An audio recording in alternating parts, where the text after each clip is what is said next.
Hi everyone. So you can see from this morning, you can see how the inflammation around my face has gone down.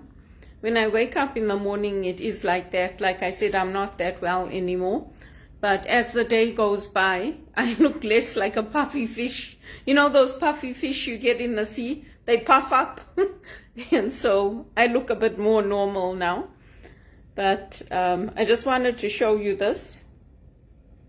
So this is my lavender. I cut a few stems off, and I like to touch the flowers because you get the beautiful scent from them. And even in the home, when it's warm, the scent comes out. So when you touch those flowers, then you can just take the essence and rub it. I put it like on my pulse points and my temples. The smell is really, really strong from the lavender. You just have to touch it, and even the leaves, they have that beautiful scent on them. So I put some here by this frame of Bonos that I keep, and you can see this. Just take a look at the flowers. I love it. I love the fresh lavender. And I keep it there. Many people think that maybe I joined the One campaign because of my mom. I didn't. I joined it for me because for me, growing up without my dad was very, very hard. And my dad was my protector. I mean, he was just everything for me. And so when I found this initiative, when I first heard about it, I was in England. In South Africa, I followed his music, the U2 music. But then in England, I found out about signing these petitions for the One campaign and all that, and I started to do it. But I didn't do it for my mother and my sister. I did it for me because I wanted to get those good paying jobs, those good opportunities. And Bono had a compelling message. He had gone to Ethiopia with Ali. They had held children that were dying in their arms, and he was compassionate. So that was what struck me about him. He didn't just talk the talk. He actually did what other people do not do.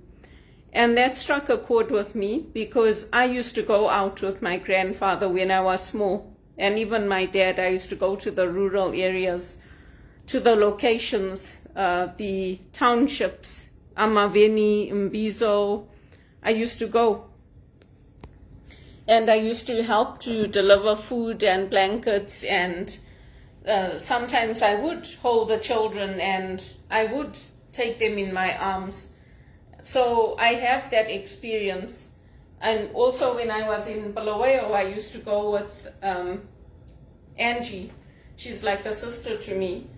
And occasionally I see her, not that often, but I used to go with her. We used to go to the centers where there were handicapped children. And it's very hard. It's very hard working with disabled and handicapped children. Some of them were in wheelchairs. When it was time for us to leave, they used to cry. They used to say, no, stay here, don't go. And we used to just sit with them, hold them, show them some affection. So that was why I had initially joined this One campaign and the opportunity to use my voice.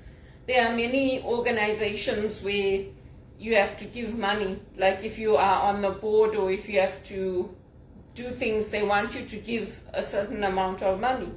And I didn't have that to give. All I had was myself, my talent, my time.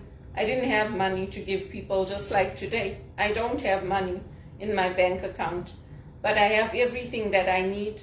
And here in Canada, you get points. So like when you go shopping, they give you points. So that's how they track your loyalty. That's how they track the marketing. Because the more points they have, they know what you're buying. They know from that what is selling in the shops. And then they can stock the shelves accordingly. And they know on the markups what to use. Because in the retail stores, the markups are very little. The margin that you make, the profit that you make on products, it's very, very little. And I know that because of being in our retail stores with my dad and my grandfather. So I try to support women's initiatives here. I try to do it with the tennis. I mean, I grew up with the tennis with my dad and my grandfather, but I played when I was younger. I used to play in school, and I used to play with the guys. It was always the guys that used to play with me. When I used to want to play with my sister, she wasn't interested. So my friends used to play with me. And then after that, when I came to here, because I have problems with my knees, I don't play tennis, but I do go. I go to watch the men and the women's tennis. Once I got a permanent job, I was able to focus on some of these things instead of just focusing on a job search. Because if you don't have a job, how are you going to spend any money on leisure things?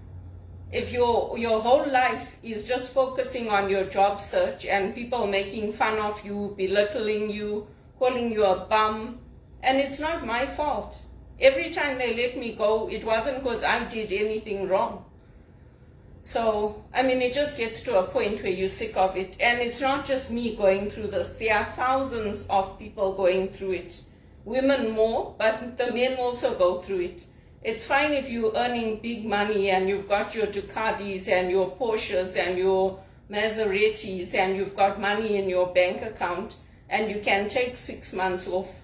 For me, as a woman that came here from Zimbabwe who grew up poor, I mean, I was in England, but the political problems there led me to coming here as a skilled worker.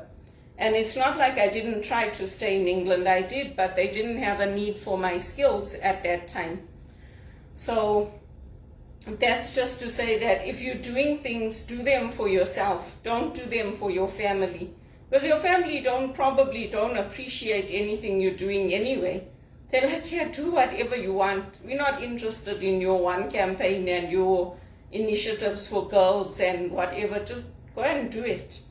So, people have different interests. And my mother and my sister have always been that way with me. So even when we did our baking, my mother enrolled her and my sister first. I said, what about me?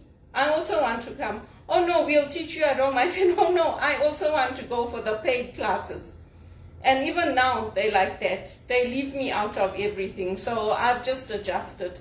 And you need to do that for yourself. I mean, now I'm a CEO of my own company. And I was with Primerica as well. So I'm trying to build up my speaking business. And, I didn't lose my mom young, but I lost my dad young. And that loss was a big loss to me. It was everything to me. I used to go with my grandmother to my dad's grave. I used to put flowers on the grave and put flowers by their picture frames, by his picture frame. And when I did things, I dedicated them to my dad. When I won things, when I went to my catechism classes and I brought prayer cards home of Our Lady, the first one I brought home, I put it by my dad's picture frame. And it's not to say that I'm morbid or I'm living in the past or I'm overly sensational or I'm too sentimental. I'm not. Because in our tradition, in the Christian tradition, we remember those who have passed on. And even in the Hindu tradition, they will take flowers, garlands, and they'll put them around the picture frames of the loved ones who have passed on. So that's just to say that why I got involved with this one campaign, and it wasn't for them. It wasn't for my mother or my sister or my brother. I did it for me because I also wanted to build up the connections. I wanted to build up my portfolio. I wanted to have opportunities to interact with some of the leadership of the one campaign if they came up. And of course that dream was there, to be able to work with Bono directly. And I'm so grateful to the sisters, to Sister Kathleen McAlpin, to Father Michael Kalachik. I mean, when I'm in the religious environment, I don't call them father and sister and brother. We call each other by names because we are part of the same community. So I'll say, hello, Michael. I'll say, hello, Kathleen. I don't say, hello, Sister Kathleen, or hello, Father Michael, because we are one. When I'm at Regis College, we are one. I'm a spiritual director. I'm part of the community. So I'm grateful to them. At least they tried. They tried to help me. They knew what my dream was. They knew my passion, my enthusiasm. And there is a sadness to my life because that was what I wanted to achieve and accomplish. But for whatever reason, it didn't work out. So I've moved on the same way I moved on from teleperformance. I mean, I do keep an eye out on their website to see if there's opportunities that I can apply for. But I'm not looking to get back into minimum wage. I want to go back to earning that $35 an hour, $40 an hour, and to earn it on a permanent level. When I took that job, I couldn't get anything.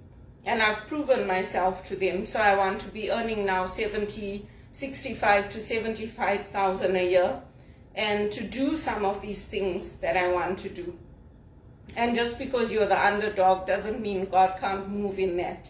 I have food in my fridge. I have everything I need to keep my home clean, to keep myself clean, to dress well. So I do everything I can, and the rest is in God's hands. And the same thing with the music. The music has always been there. It's been part of my adventures, as I call it, or as my friends at Wits used to call it, the U2 music. And we enjoyed it. My friends at university, we all enjoyed U2. And we were their fans. So yeah, I still listen to the music, but it's different now. It's very different. And many people have changed. They don't support U2 as much as they used to. But I listen to their music. I like it. I think Bono has a nice voice. And they love Ali and him. They love, if you look at their pictures, you look at how they've traveled, how they set this organization up together, how they've worked together. It's pretty amazing. I mean, they've accomplished a lot together with their lives. And they've done a lot to help people. So unfortunately for some of us, we do a lot to help people, but we don't get the financial rewards.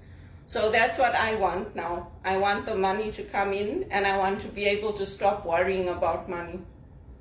If you get a chance to grow lavender or to keep lavender at home, it's pretty good to have around. St. Hildegard says it gets rid of the black bile and it helps to balance the emotions. So some of the things that are now norms in society, they came down through the saints. They came down through the churches. So I hope you enjoy the summer and keep focusing on music, keep focusing on your passions. I enjoyed the tennis today. And if we don't support each other as women, we can forget it. I mean, yeah, it's nice that the guys actually do something and that they help us, but we are not earning, even in tennis, women don't earn anywhere near what the men earn. Women don't get to travel first class. Women don't get to stay in the big hotels and to do all the things that the men do. And why not? Why should we just be wilting lilies sitting at home? I also want to meet the Pope. My mother met the Pope. They selected her. So I also want people to choose me because I'm me. And if people don't like me, like my mother says they don't like me, that's tough. I have a lot of people who like me. And if the family don't like me, that's tough because they're missing out, not me. I tried, I made the effort, and I'll always love them. I'll always miss them, but I can't keep hurting myself for people that don't want me with them. That's the way I look at it now, because it's too long and it's too many years that it's been going like in the circle over and over. And every time I try to say, what about me? Include me. The response is, get on with your life. So I don't bother anymore. No, that's not the Christian way, and that's not the way it should be. But obviously, my values are not their values. So that's the way it is. I'm focusing now on what brings me life, what nurtures me, what helps me, and what is going to also help other women in the future. But it didn't start with my mom. it was never about my mom. It was always about my dad for me. And it probably always will be. It was always about my dad.